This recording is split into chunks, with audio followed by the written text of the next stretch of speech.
Happy birthday అమ్మా. సరే కానీ ఆయన వచ్చిన తర్వాత మేము ఇద్దరు కలిసి వస్తాం.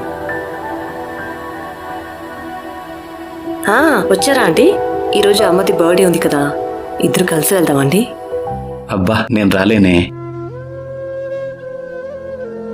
సరేనండి, అమ్మకి ఏదైనా గిఫ్ట్ కొనివ్వాలి కదా, నాకు కొన్ని డబ్బులు ఇవ్వండి. నేను మీ అమ్మ కోసం గిఫ్ట్ తీసుకొచ్చినానే, టీవీ దగ్గర ఉంది, పోయి తీసుకోపో. సరే అండి. ఏమండి, ఇంత డబ్బులు పెట్టి బంగారు గాజులు కొనడం అవసరమా అండి? తీసుకుంటే తప్పే ఉంది. మీ అమ్మ నాకు ఎన్నో రెట్లు విలువైన గిఫ్ట్ ఇచ్చింది. అవునా? అసలు మీకేం గిఫ్ట్ ఇచ్చిందండి? నాకు బంగారు లాంటి కూతుర్నే ఇచ్చింది. బంగారు గాజులు కొంటే తప్పే ఉంది. సరే నేను రెడీ అవుతా. ఎక్కడికండి? అమ్మ దగ్గరికి. మనిద్దరం కలిసి వెళ్ళి మీ అమ్మ బర్త్డే సెలబ్రేట్ చేసుకుందాం, సరేనా?